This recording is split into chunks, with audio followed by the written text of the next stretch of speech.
जहां समिति के सभापति माननीय श्रीमती सविता महतो की अध्यक्षता में झारखंड विधानसभा की पर्यावरण एवं प्रदूषण नियंत्रण समिति ने जिले के विभिन्न विभागों, पदाधिकारियों और विभिन्न कंपनियों के प्रतिनिधियों पर्यावरण संरक्षण और प्रदूषण नियंत्रण के लिए किए गए कार्यों की जानकारी ली। वहीं बोकारो परिषद के सभागार में बैठक संपन्न हुई। बैठक में संबंधित पदाधिकारियों को आवश्यक दिशा निर्देश देते हुए इस संबंध में प्रतिवेदन झारखंड विधानसभा की पर्यावरण एवं प्रदूषण नियंत्रण समिति को भेजने का निर्देश दिया। वहीं मौके पर पर्यावरण प्रदूषण नियंत्रण समिति के माननीय सदस्य श्रीमती सुनीता चौधरी, माननीय सदस्य श्री जिग्गा सुसारण होरो, अपर नगर आयुक्त श्री अनिल कुमार लोग मौजूद रहे।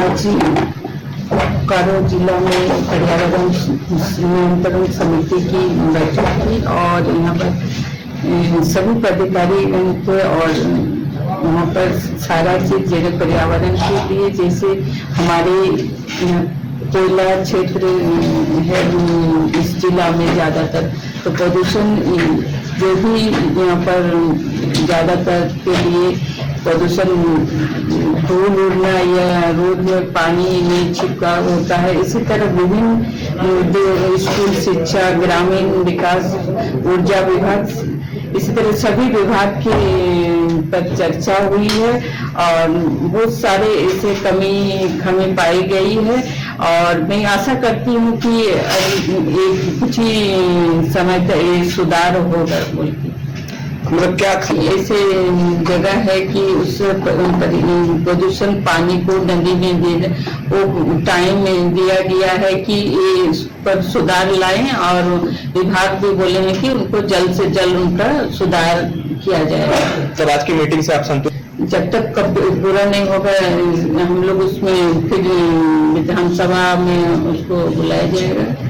निरीक्षण भी करेंगे आप? हाँ, बैठक हुआ हम लोग सभी यहाँ पे सभा के पर्यावरण और प्रदूषण सभी शामिल हुए और सभी पदाधिकारीगण, और ये तो मेरी पहली बात था, तो हम इसको जानने का कोशिश कर रहे हैं और कोशिश किए, बहुत सारे क्वेश्चन भी उठाए और सभी ने जवाब भी दिए और पूछे भी, तो संतुष्ट तो पूरा नहीं है, लेकिन उन्होंने बोला कि अगर आएंगे तो करेंगे संतुष्ट। अब उसको भी देखा जाए, हर सवाल मतलब हर ये में पूछा गया सवालों का उन्होंने बताए बहुत सारे, और हम लोग सभी हमारे सभापति जी ने बहुत सारे सवाल किए हमारे वो भी, तो और आगे भी इसके बारे में हम लोग जो कोयला का डस्ट होता है उसके बारे में हम लोग सवाल उठाए, पानी, बहुत सारे ऐसे क्वेश्चन थे, सभी चीज का हम लोग को। खबर झरिया से है, जहां सुदामडी मेन कॉलोनी से चौहान बस्ती के राजकुमार चौहान घर पर सोमवार की शाम तेज आंधी की चपेट में आ जाने से एक पेड़ राजकुमार चौहान के छत पर लगे एल्वेस्टर पर गिर गया, जहां कमरे में बैठी वृद्ध घायल हो गई, जिसके साथ माथे पर, हाथ में और पैर में चोट आई है। तेज आंधी के कारण सुदामाडी अस्पताल परिसर में लगा पेड़ गिरने से काफी चोटें आई हैं, जिसकी सूचना बीसीसीएल प्रबंधन को दी गई और मांग किया कि घर में से पेड़ हटा लिया जाए, जिसके कारण बड़ी घटना की संभावना बनी रहती है। ये सवारी चौहान बस्ती है। कल दोपहर में जो आंधी तूफान आया, जिसके कारण मेरा घर क्षतिग्रस्त हो गया। आंधी तूफान के कारण बीसीसीएल हॉस्पिटल के बाउंड्री के अंदर में जो पेड़ है, वो पेड़ मेरा घर के छत पर गिर गया, जिसके कारण मेरा घर का सारा एल्वेस्टर सारा टूट गया और मेरा माँ पे घायल हो गई है। और इसके लिए पहले भी और एक पेड़ का मोटा डाली मेरा छत पर गिरा हुआ था, जिसमें बीसीसीएल को लिखित उसमें सूचना दिए थे, तो बीसीसीएल उसमें कोई कार्रवाई नहीं किया। हम कटवाने के लिए दिए थे कि इसके फ्यूचर कभी मेरे घर में भविष्य में ऐसा कभी दुर्घटना ना हो, ये सब जो डेंजर जोन में जो पेड़ आता है उसको काट दिया जाए। तो बीसीसीएल को लिख के दिए, तो सूचना लिखित में आवेदन हम दिए थे, लेकिन हम रिसीव नहीं लिए थे। इस बार भी हम आग्रह करते हैं बीसीसीएल से कि जो भी क्षतिपूर्ति हुआ है उसको पूर्ण किया जाए बीसीसीएल के द्वारा, और जो भी पेड़ ऐसा है जो डेंजर जोन में है उसको बीसीसीएल यथाशीघ्र जितनी जल्दी हो सके उसको कटवा दिया जाए। मेरा यही मांग रहेगा। और मेरी मामली इसमें घायल हुई है, उसका इलाज अभी चल रहा है और हम लोग घर में मेरा जो भी चोट लगा है डेंजर जोन भी बाहर है, इन फ्यूचर ऐसा ना हो, इसके लिए बीसीसीएल पहल करें। हम बीसीसीएल से ही मांग करते हैं। मेरा नाम है राजकुमार चौहान, पिताजी का नाम है दुखी चौहान, जो ये सवाल चौहान। खबर झरिया से है, जहां ईजे एरिया ऑफिस के समक्ष संयुक्त मोर्चा के नेताओं ने प्रेस वार्ता का आयोजन किया गया, जिसमें कहा गया कि एसएसपी गोलियरी में 1100 टन आरएम कोयला का डीओ लगा हुआ है, जिसको रोड सेल के माध्यम से कोयला के बेचा जाएगा। इसका मैनुअल लोडिंग की मांग को लेकर नेताओं ने प्रेस को संबोधित करते हुए कहा कि बीसीसीएल प्रबंधन से पूर्व वार्ता हुई थी, जिसमें कहा गया था कि अभी फिलहाल इस माल को उठा लेने दिया जाए, अगली बार मैनुअल लोडिंग के माध्यम से माल उठाया जाएगा। लेकिन बीसीसीएल प्रबंधन मशीन से उठाने का बीसीसीएल प्रबंधन तैयारी कर रहा है, जिसको मोर्चा के नेता कभी बर्दाश्त नहीं करेगा। हर हाल में गरीबों का शोषण बर्दाश्त नहीं किया जाएगा और मैनुअल लोडिंग करना ही होगा, नहीं तो डीओ को लौटाना होगा। अगर मैनुअल लोडिंग नहीं हुआ तो जोरदार आंदोलन किया जाएगा। यहाँ के सारे संयुक्त मोर्चा के द्वारा मांग किया गया था कि डीओ जो आएगा, इसके बाद प्रबंधन के द्वारा कहा गया था कि इसके नेक्स्ट जो भी डीओ आएगा हम लोग मजदूर से लोडिंग करवाएंगे और फिर रवैया जो का त्यों रहा। तो किसी हाल में हम कह रहे हैं कि किसी हाल में मशीन से लोडिंग अपनी नहीं हम लोग करने देंगे, मजदूर से लोडिंग करवा कर रहेंगे। अगर करना होगा प्रबंधन से भी वार्ता हुई है, डीएम साहब से भी बात हुई है, वहाँ के प्रोजेक्ट अफसर से भी बात हुई है। अगर मजदूर से लोडिंग होता है तो हम लोग को कहीं आपत्ति नहीं है, मजदूर से लोडिंग कराया जाए। नहीं होगा तो किसी हाल में उठाव नहीं करने देंगे, चाहे इसके लिए जो जहाँ तक लड़ाई लड़ना होगा, जिस हद तक लड़ाई लड़ना होगा उससे पीछे नहीं। ऑफिस के समक्ष एक प्रेस कॉन्फ्रेंस रखा गया है, चंदन प्रोजेक्ट में डीओ लगने वाला है। इसी को देखते हुए मैनुअल लोडिंग का मांग संयुक्त मोर्चा की ओर से रखा जा रहा है। कि हम लोग आज महाप्रबंधक से मांग करते आ रहे हैं सदियों से, जब से 2010 से जो डीओ चंदन प्रोजेक्ट में शुरू हुआ तब से हम लोग मांग को रखते आ रहे हैं कि मैनुअल लोडिंग किया जाए, यहाँ का स्थानीय आदमी को रोजगार दिया जाए। इसी के माध्यम में आज हम लोग प्रेस कॉन्फ्रेंस कर रहे हैं कि कम से कम महाप्रबंधक होश में आ और यहाँ का स्थानीय आदमी को रोजगार दिया जाए, मैनुअल लोडिंग किया जाए। लगभग 1600 टन का डीओ आया हुआ है। मैं यही प्रबंधन तो नहीं बंद हो, डीओ चल जाए, यहाँ का स्थानीय आदमी को बेरोजगारों को रोजगार मिल दिया जाए, तभी हम लोग चलने दिया जाएगा, नहीं तो अन्यथा चलने नहीं दिया जाएगा। इसमें बात है ना कि तमाम मजदूर संगठन जो रोड सेल में जुड़े हुए हैं, सबकी एक आम सहमति है कि मैनुअल लोडिंग हो। और आपको एक बात याद दिला देते हैं, अगले बार प्रबंधन के साथ हम लोग एक सहमति बनी थी, इसके बाद जब भी रोड सेल के लिए ऑफर भेजा जाएगा उससे पहले मैनुअल लोडिंग का अनुमोदन लिया जाएगा। ये सहमति बनी थी। अब सवाल इसमें यह है कि आपने ऑफर तो भेज दिए, तो क्या मैनुअल लोडिंग के सवाल पर जो सहमति बनी थी, आपने जो प्रस्ताव रखा था, उस पर कोई कार्रवाई हुई? नहीं हुई। तो पुनः हम लोग यही सवाल पूछते हैं, दोहराते हैं सारे संगठन के लोग, बोले आज कुछ लोग नहीं है, उन लोगों का यही कह रहा है एकमात्र विकल्प है, अगर नहीं होता है तो लड़ाई होगी। और इस पर वार्ता के लिए प्रोजेक्ट अफसर ने एक बार मीटिंग बुलाई थी, लेकिन वो मीटिंग में कुछ हुआ, कुछ लोग ऐसे लोग चले आए, कुछ लोगों को बुलाया नहीं गया, ऐसी बात थी उस दिन, इसलिए मीटिंग नहीं हुई। कुछ लोग मैंने जिसको इसमें नहीं थे ऐसे लोग भी घुस गए वो चिट्ठी में, और जो लोग हैं उसको बुलाया नहीं गया। तो हम लोगों ने उस दिन को लगता है इसका तैयार है कि भाई हो मैनुअल लोडिंग के सवाल पर वार्ता हो, वार्ता में सारे लोग रहेंगे, एक वार्ता तो हो, एमिकेबल सोल्यूशन की बात होती है, चले रहती है। किसी भी हालत में लोग उम्मीद रहती है कि भाई काम मिलेगा, लोडिंग पे सुदामडी मेन कॉलोनी स्थित मोहनी क्लब में जनता मजदूर संघ बच्चा गुट में ईजे एरिया सुदामडी कमेटी गठन को लेकर मजदूरों के साथ एक बैठक की गई, जिसकी अध्यक्षता झरिया विधायक प्रतिनिधि के डी पांडे और संचालक सुमित सुपकार ने किया। बैठक में सर्वसम्मति से वार्ड 51 के पूर्व पार्षद सुमित सुपकार को एजे एरिया का क्षेत्रीय अध्यक्ष एवं सुग्रीव सिंह को सचिव बनाया गया है। वहीं विधायक प्रतिनिधि के डी पांडे ने बताया कि महामंत्री बच्चा सिंह के निर्देश पर सुदामडी ईजे एरिया में मजदूरों की बैठक बुलाई गई। वहीं सर्वसम्मति ने से सुमित सुपकार को क्षेत्रीय अध्यक्ष एवं सुग्रीव सिंह को सचिव बनाया गया है। उन्होंने कहा कि सुमित सुपकार और सुग्रीव सिंह को क्षेत्र की जिम्मेदारी दी गई है। वहीं कमेटी की विस्तार 2 दिनों के अंदर करे। वहीं आध्यात्मिक सरकार ने कहा कि मजदूरों द्वारा मुझे बड़ी जिम्मेदारी सौंपी गई है, मैं मजदूरों की समस्याओं को समाधान के लिए तत्पर रहूंगा। मजदूरों की समस्याओं को लेकर अगर मुझे जेल भी जाना होगा तो मैं जाऊंगा। इसके साथ ही कंधे से कंधा मिलाकर चलने को खड़ा रहूंगा। वहीं सचिव सुग्रीव ने बताया कि पहली बार मुझे क्षेत्रीय सचिव पद पर कार्य करने का मौका मिला है। मैं जिम्मेदारी भली भांति निभाना जानता हूँ। एक संगठन से मजदूरों का समस्या का समाधान किया जाता रहा है और हमेशा करता रहूंगा।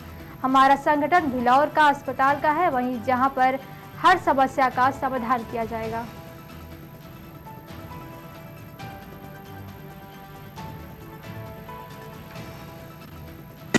मजदूरों के आवाज पर आज बैठक बुलाई गई और मजदूरों में सर्वसम्मति से श्री सुमित सुपार को क्षेत्रीय अध्यक्ष और श्री सुग्रीव सिंह को क्षेत्रीय सचिव चुना और ये दोनों आदमी को ये जिम्मेदारी दी गई कि आप लोग 2 दिन के अंदर पूरी कमेटी को बना करके दे दीजिए ताकि माननीय महामंत्री बच्चा बाबू से साइन करा करके उसको प्रकाशित किया जा सके। भारतीय जनता मजदूर संघ का एवं बच्चा बाबू का, केडी पांडे जी का, सुखदेव सिंह का एवं तमाम यूनियन के पदाधिकारी का आभार प्रकट करता हूँ कि मुझे अध्यक्ष ये एरिया का बनाने का योग्य समझा, इसीलिए मैं जीवन भर उसको याद रखूंगा और कमेटी का आभार प्रकट करता हूँ।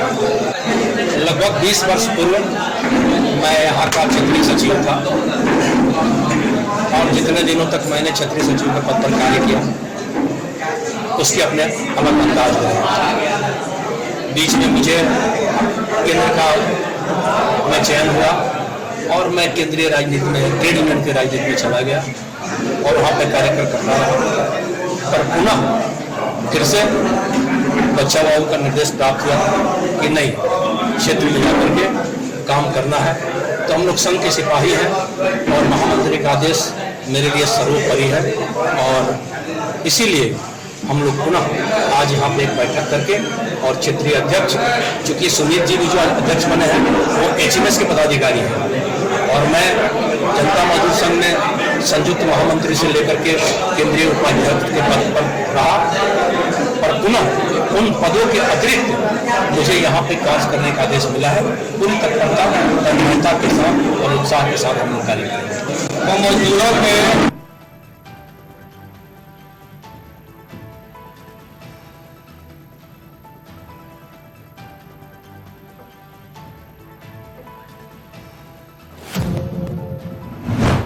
खबर धनबाद से, जहां धनबाद जिला के रेलवे ऑडिटोरियम भवन में 5वें चरण का रोजगार मेला का आयोजन किया जा रहा है। आपको बता दें कि धनबाद में आयोजित इस रोजगार मेला में विशिष्ट अतिथि के रूप में कोटरवा के सांसद और शिक्षा राज्य मंत्री अन्नपूर्णा देवी और मुख्य अतिथि के रूप में जिला सांसद पशुपतिनाथ सिंह, जिला विधायक राज सिन्हा और जिला के IIT डायरेक्टर जिला डाक विभाग के हेड उपस्थित थे। धनबाद में इस रोजगार मेला का शुभारंभ दीप प्रज्वलित करके किया गया। रोजगार मेला की शुरुआत में देश के प्रधानमंत्री नरेंद्र मोदी ने वीडियो कॉन्फ्रेंसिंग के माध्यम से देश को संबोधित किया था। में अगर झारखंड सरकार ऑन बोर्ड होती तो झारखंड के बच्चों को और बेहतर सुविधा मिल सकती, लेकिन सरकार के कई बार मुख्यमंत्री से, मंत्री से भी हमारी बातें, सेक्रेटरी से भी चर्चा की उसको लेके, लेकिन फिर भी हाँ हम लोग ऑन बोर्ड होंगे करके, लेकिन उन्होंने नहीं किया। फाइनली जो भी हो, तो मकसद माननीय प्रधानमंत्री जी का जो एक सबका साथ सबका विकास की बात वो करते हैं, तो उनका ये चीज उद्देश्य है कि पूरे देश के अंदर सभी लोगों को, चाहे वो ग्रामीण क्षेत्र हो, शहरी क्षेत्र हो, अच्छी शिक्षा व्यवस्था मिल सके, अच्छी हर लोगों को अच्छी शिक्षा मिल सके, सर्वसुलभ शिक्षा हो। तो ये एक माननीय प्रधानमंत्री जी की सोच है, उसके तहत ये शुरुआत की गई थी और शिक्षा में बदलाव के लिए भी उनके द्वारा प्रयास किया गया है। जो राष्ट्रीय शिक्षा नीति बनी उसके माध्यम से बहुत सारे बदलाव भी होने हैं। तो ये एक माननीय प्रधानमंत्री जी की सोच रही है कि एक अच्छी व्यवस्था बच्चों को मिल सके, ये कर रहा है। नहीं, इसलिए झारखंड MOU किया ही नहीं। झारखंड भारत सरकार के साथ जो ऑनबोर्ड होना था, MOU करना था, किया नहीं। उन्होंने एक बार रिक्वेस्ट भी किया कि टाइम बढ़ा दिया जाए, लेकिन टाइम भी बढ़ाया गया, उसके बाद भी नहीं किया। हमारा ये कहना है कि जब झारखंड में सभी उत्कृष्ट विद्यालय हो जाए, तो उसमें कहीं कोई परेशानी सरकार को नहीं होनी चाहिए। हमारे बच्चों को लाभ मिलता, हमारे बच्चों को अच्छी शिक्षा मिलती, लेकिन ये कहीं ना कहीं तुष्टीकरण को दर्शाता है, सरकार की ओछी मानसिकता को दर्शाता है। अगर कोई देना चाहता है, एक तरफ तो ये शिकायत करते हैं कि भारत सरकार मदद नहीं करती, लेकिन जब भारत सरकार मदद करना चाहती है तो ये मदद लेना नहीं चाहते, यानी इसका शिकायत, इनका आदत हो गया है शिकायत करना। तो हम ये कहना चाहेंगे आपके माध्यम से कि शिक्षा या अन्य क्षेत्रों में विकास के मामले में सरकार को उदार होकर, जब भारत सरकार दे रही है तो बिल्कुल उसको ग्रहण करना चाहिए। जब यही चर्चा होती है, जब कभी भी समीक्षा हम लोग करते हैं शिक्षा विभाग का, अन्य राज्य का हम लोग देखते हैं प्रोग्रेस, और झारखंड का तो बहुत दुख होता है कि आज झारखंड की स्थिति बहुत खराब है। जो फंड आते हैं उस फंड का सही ढंग से उपयोग नहीं कर पाती, पैसा वापस चला जाता है। और कहीं ना कहीं जैसे टीचर के बारे में ही देखें तो बहुत सारी वैकेंसियां हैं। आज कैसे हम शिक्षा को बेहतर कर सकते हैं, सुधार सकते हैं? में अगर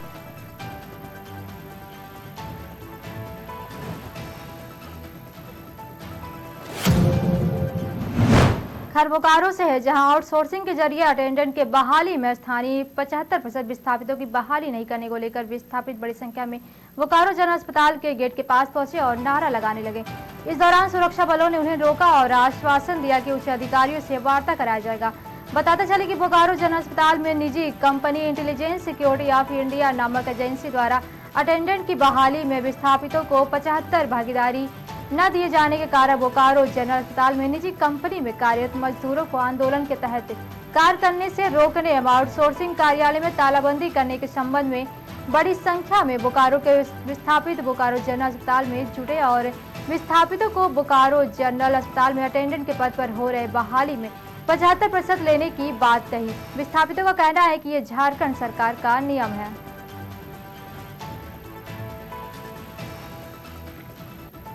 ये हम लोग DGH में जो है एक कॉन्ट्रैक्ट के बेसिस पर यहाँ पर विस्थापितों को मैंने स्थानीय, जिस तरह से झारखंड सरकार का आदेश है रखना है स्थानीय लोगों को, विस्थापितों को, वो इसको नहीं रोक करके कहाँ गुलवा, कहाँ धनबाद, कहाँ देवघर, कहाँ दूसरे जगह से ला करके यहाँ पर आदमी को भरा जा रहा है और ऊपर से पैसे के मुलगाही कर रहे हैं लोग। इसमें डॉक्टर, ठेकेदार सब मिलकर के अपना मजा मार रहे हैं पैसा को गाही करके। यहाँ के विस्थापितों को पैसा अगर नहीं दिया जा रहा है, विस्थापित से पैसा मांगा जा रहा है, अगर वो पैसा नहीं दे रहा है तो उसको बैठा दिया जा रहा है काम से। ये बहुत बड़ा यहाँ के साथ विस्थापितों के साथ जो अन्याय हो रहा है, जो हम लोग बर्दाश्त नहीं करेंगे। इसलिए हमने इससे पहले पूरे 10-24 को भी हम लोगों ने कार्यक्रम किया था। उसमें हम लोगों को DNS ने यह आश्वासन दिया था कि जो भी यहाँ पर अटेंडेंट के नाम पर बहाली होगा, वो सारा बहाली यहाँ के विस्थापितों को जो झारखंड सरकार के आदेशानुसार 75% जो है यहाँ के लोगों को ही रखा जाएगा। इसी विश्वास पर हम लोगों ने अपने कार्यक्रम को स्थगित किया था। लेकिन समय जैसे जैसे बीतता गया, देख रहे थे कि कोई भी विस्थापितों को इन्होंने रखने का काम नहीं किया और जिसको भी रखा है उसका प्रमाण पत्र अभी तक उसके साथ नहीं लिया गया। इसका मतलब हम समझ रहे हैं कि जिसको रख करके ये लोग काम कर रहे हैं, कहीं न कहीं ये लोग जाली सर्टिफिकेट बनाने का भी काम कर रहे हैं। हमने इसीलिए दोबारा इनको लिखा, पत्र लिखा और कहा कि भाई यदि आप यहाँ के स्थानीय को, यहाँ के विस्थापितों को रखे हैं तो उसकी सूची को प्रमाण के साथ में सार्वजनिक करिए, ताकि हमें भी पता चले। चूंकि हम यहाँ के विस्थापित हैं तो हमको भी पता चलना चाहिए कि यहाँ के विस्थापित को ही रखा गया है। तो आज तक जो है, आज देख लीजिए 16 तारीख हो गया, जांच कर रहे हैं, इसी विषय पर चल रहा है, लोगों का हम जांच कर रहे हैं। भाई कितना दिन जांच करना, 63 आदमी का रखना है और 63 आदमी का जांच में इतना समय लगाने का क्या मतलब है? मुझे ये भी पता है कि इसमें DNS साहब का भी आदमी जो है देवघर और गुलवा की तरफ से वो रखा गया। तो सारे लोग मुझे लगता है कि मिले जुले हुए हैं, यहाँ तक कि ठेकेदार भी उनके साथ में मिला हुआ है। हम यही चाहते हैं कि जिसको भी आपने रखा है, अगर वास्तविक रूप में 75% यहाँ के स्थानीय विस्थापित को रखे हैं तो हमें कोई आपत्ति नहीं है।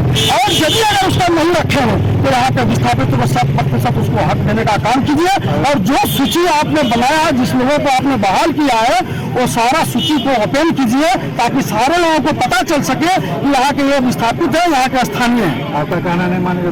अगर नहीं कहना मानेगा तो हम लोग ठेकेदार को हड़ताल बंद करने के लिए भी आए हैं।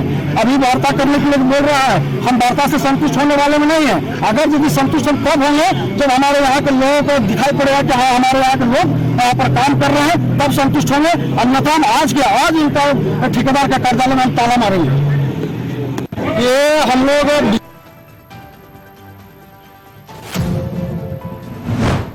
खबर झारखंड के चतरा से है, जहां सीएम पीएफ के बकाया और लंबित बोनस की मांग को लेकर पिपरवार क्षेत्र के असंगठित मजदूरों ने यूनाइटेड कोल वर्क्स यूनियन के बैनर तले पिपरवार महाप्रबंधक कार्यालय के समक्ष अनिश्चितकालीन धरना जारी रहा। धरना को संबोधित करते हुए इनके एरिया सचिव प्रेम कुमार ने कहा कि पिछले 10 वर्षों से पिपरवार क्षेत्र में कार्यरत विभिन्न ट्रांसपोर्ट कंपनियों के द्वारा असंगठित मजदूरों को सीएम पीएफ की राशि का भुगतान नहीं किया गया है, जिसके कारण असंगठित मजदूरों के समक्ष भुखमरी की समस्या उत्पन्न हो गई और इसे लेकर असंगठित मजदूरों ने अनिश्चितकालीन धरना शुरू किया है, जिसमें हमारे यूनियन का पूर्ण समर्थन है। धरना को संबोधित करते हुए क्षेत्रीय कार्यकारी अध्यक्ष दिनेश भर ने कहा कि असंगठित मजदूर के हक का अधिकार की लड़ाई में यूनियन का पूर्ण समर्थन है। वहीं यूनियन के क्षेत्रीय अध्यक्ष कृष्णा चौहान ने कहा कि विगत 10 वर्षों से असंगठित मजदूरों को सीएम पीएफ और बोनस का भुगतान जब तक नहीं किया जाता है तब तक यह धरना अनवरत रहेगा। इस धरना को अन्य असंगठित मजदूरों ने भी संबोधित किया है। मेरा नाम प्रेम कुमार, हम क्षेत्रीय सचिव यूनाइटेड कोल वर्कर्स यूनियन इनके एरिया। मैं आपके चैनल के माध्यम से ये बता देना चाहता हूँ, यह मजदूर जो है क्यों कल से अनिश्चितकालीन धरना में है, क्योंकि यह काफी वर्षों से लगभग 10 वर्षों से प्रयासरत रहे कि जो पीएफ का कटा है, जो बोनस नहीं मिल रहा है इनको वर्षों वर्ष से, उसके लेकर के कई बार प्रबंधन से पिपरवार प्रबंधन से वार्ता हुआ।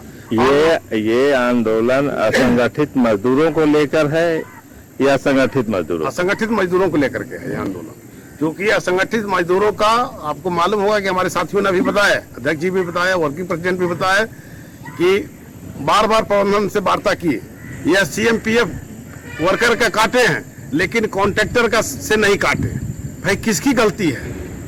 ये तो मिली भगत है, कॉन्ट्रैक्टर प्रबंधन का मिली भगत है कि आपने वर्कर अपना पैसा जो तनख्वाह कमाया उसमें से आपने पीएफ काट लिया और वर्कर का से काट करके प्रबंधन से नहीं काटे। इनका क्लेम जब भेजा गया तो पीएफ ऑफिस कह रहा है कि दोनों शेयर हमको दीजिए तब हम भुगतान करेंगे। इससे पूर्व भी आंदोलन किया गया था आप लोगों के द्वारा? कई एक बार वार्ता हुई है और माने जुलूस भी हुई है और उसके बाद आश्वासन मिला है। अभी 25 दिन ये धरना से पहले 25 दिन पहले एक चिट्ठी दिया गया था कि आप अगर इस समाधान नहीं करते हैं तो हम 15 तारीख से 15 मई से हम अनिश्चितकालीन धरना पर बैठेंगे। और इन्होंने एक चिट्ठी दिया आज से 5 दिन पहले कि हम ट्रांसपोर्टर को चिट्ठी दे दी है, लेटर नंबर सचन करके इन्होंने बताया। भाई लेटर नंबर जो है यह समाधान नहीं ना है कि आपने कॉन्ट्रैक्टर को चिट्ठी दिया, कॉन्ट्रैक्टर आपको बात नहीं मान रहा है, तो ये क्या कहेंगे इसको हम? बोलिए। मेरा नाम दिनेश भर, मैं इनके एरिया का एटक का वर्किंग प्रेसिडेंट हूं। आज हम लोग इस 42 डिग्री टेम्परेचर में सड़क पर बैठे हैं, ड्यू टू पिपरवार प्रबंधन के चलते बैठे हैं। ये 1 साल से हम लोग गुहार लगा रहे थे पिपरवार प्रबंधन से कि हमारा जो रोजी रोजगार चला गया है तो जो मेरा कटा हुआ पैसा है उसको भुगतान करा दिया जाए। 2013 से जो प्रबंधन हमारा बोनस नहीं भुगतान किया, हम लोग मांगते रह गए, उसको करा दिया जाए। 1 साल से लिखित आश्वासन, मौखिक आश्वासन प्रबंधन हम लोग को देते रहा, लेकिन आज तक नहीं पूरा हुआ, जिसके विवश होकर आज हम लोग इस तपती और कड़ाके धूप में सड़क पर बैठ के आर पार की लड़ाई लड़ने के लिए विवश है। ये मजदूर आज भूखों मरने के लिए विवश है। इनके बच्चों की पढ़ाई चली गई, रोजी रोजगार चला गया, इसका जिम्मेवार कौन है ये हम प्रबंधन से जानना चाहते हैं। धन्यवाद। सबसे पहले आप अपना परिचय बताइए। मेरा नाम कृष्णा चौहान हुआ, इनके एरिया हम क्षेत्रीय अध्यक्ष हैं। ये अनिश्चितकालीन जो धरना में बैठे हुए हैं, ये डिमांड क्या डिमांड है आप लोगों का प्रबंधन के साथ? डिमांड प्रबंधन के हिसाब से बहुत छोटा है और मजदूर के हिसाब से बहुत बड़ा है, क्योंकि 2013 से लेकर के जो मजदूर काम कर रहे थे तो उनका CMPF और काटा गया था, तो उसमें बहुत सा घपला किया है लोग, प्रबंधन के लोग और ट्रांसपोर्टर मिलजुल करके, और ये लोग आज रोजी रोटी भी छीन लिया गया है और इनका CMPF पेंशन का भुगतान नहीं हो रहा है। उसके अलावा बोनस भी हाई पावर कमेटी के द्वारा जो तय हुआ था वो भी नहीं दिया जा रहा है। अब इनके सामने जो है मजदूरों के सामने जो असंगठित क्षेत्र का है, रोजी रोटी के साथ साथ अब मतलब मरने का स्थिति हो गया है, ये एकदम हद हो गया है, मरता क्या नहीं करता। इसीलिए इस कड़ाके के धूप में देख रहे हैं कि मजदूर जो है सब चीज छोड़ करके और उनके साथ हम लोग भी है, और ये जो अनिश्चितकालीन धरना तब तक चलेगा जब तक इनका मतलब 100% गारंटी नहीं हो जाता है या भुगतान नहीं हो जाता है।